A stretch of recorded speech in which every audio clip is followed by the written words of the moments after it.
ilacım babam, kurumuş ağzımda dilim baba. Kalmışım soyukta, yağmurda, ıslanmış saçlarım telim baba.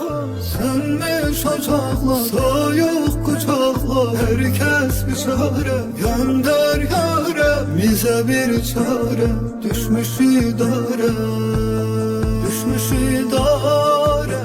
Nerede babam, nerede annem, nerede kardeş, nerede lan, nerede yavrum, nerede yolda, nerede yolda?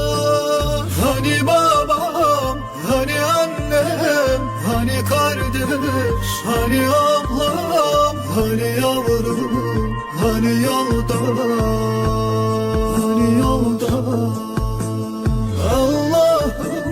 Ne büyük acı, herkesin sana var ihtiyacı. Ne olar yâre, yetir elacı.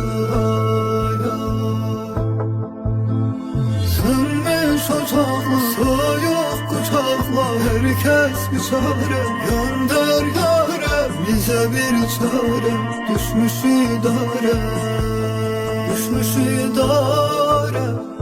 Allah'ım ne büyük acı, herkesin sana var ihtiyacı. Ne olar yâre, yetir elacı.